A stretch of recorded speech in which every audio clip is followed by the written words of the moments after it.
What falling 33,000 feet without a parachute actually feels like. The human body reaches terminal velocity in approximately 12 seconds. That is the point at which aerodynamic drag equals the force of gravity pulling downward. The body stops accelerating. In a spread eagle position, that speed is roughly 120 miles per hour. From that point until impact, the speed does not increase. This is the counterintuitive truth at the center of every high-altitude fall survival. Past the first 12 seconds, more height does not necessarily mean more danger. A person falling from 1,500 feet hits the ground at the same speed as a person falling from 30,000. What changes is not the speed at impact. It is not the fall that kills. It is the deceleration. At the moment of exit from an aircraft, through explosion, structural failure, or any other sudden event at altitude, the body's threat response fires in its most extreme possible configuration.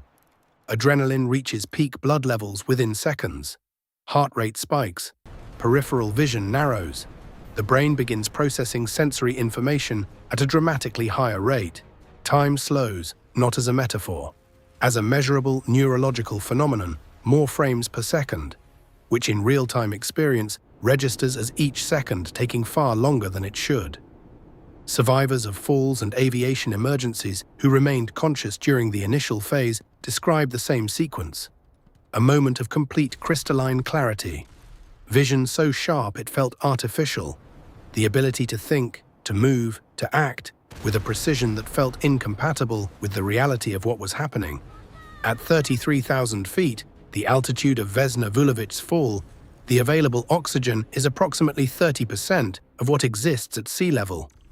The threshold for hypoxia-induced unconsciousness without supplemental oxygen is approximately 25,000 feet.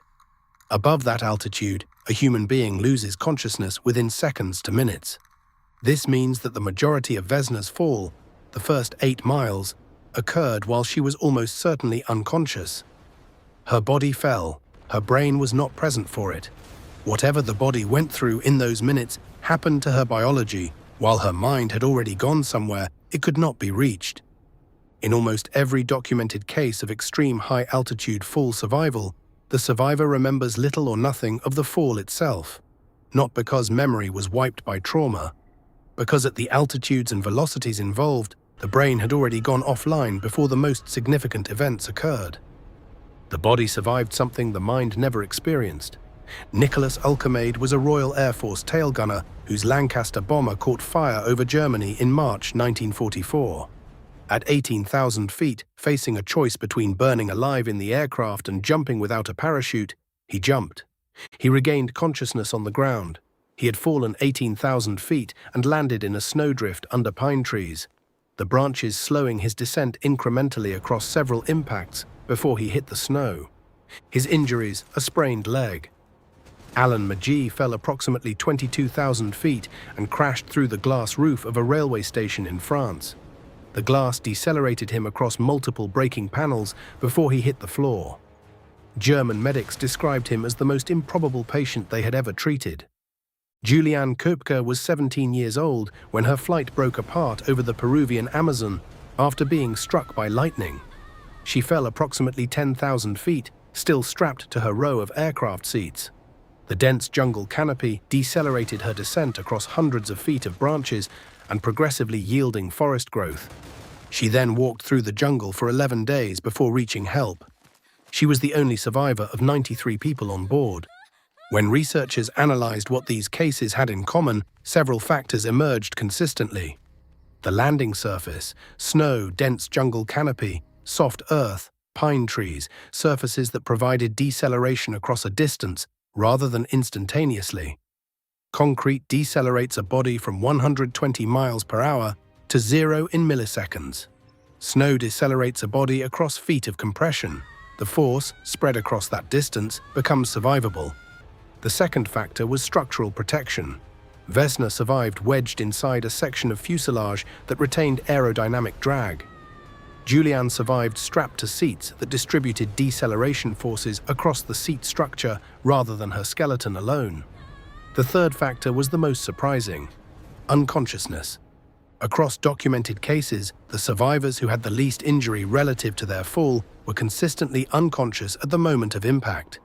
A relaxed, unconscious body distributes impact forces differently than a tensed, braced one.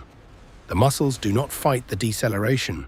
What the conscious mind would interpret as the moment requiring maximum physical response, the moment of impact, is precisely the moment that benefits most from the body being absent from the equation.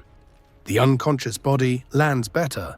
Vesna Vulović's survival required the simultaneous occurrence of several specific conditions. The tail section retained aerodynamic properties.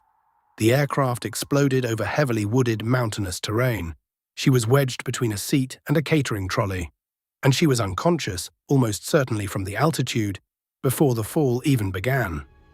Remove any one of those conditions and the outcome changes. What she did not do, in any documented sense, is survive through will, or physical strength, or any volitional act performed during the fall. She was not present for the part that required surviving. Her body was. She later said in interviews that she was not afraid of flying. She said there was no reason to be. She had already fallen. The Guinness World Record for the highest fall survived without a parachute belongs to Vesna Vulović. The record has stood for over 50 years. Researchers understand the contributing factors. They can map the conditions that made it survivable. They cannot construct a model that would reliably predict who lives and who doesn't from a given fall in a given configuration onto a given surface. What the documented cases do reveal is something specific about the conditions under which the human body performs at the edge of what is biologically possible. It performs best when the mind has stepped out of the way. The cases where people survived falls that should have been unsurvivable were not cases where human will overcame physics. They were cases where the body encountered the right conditions and didn't tense up. The single most counterintuitive finding across every documented high-altitude fall survival is that unconsciousness helped, that the body survived better without the mind trying to brace for impact. Does that change how you think about what extreme survival actually requires?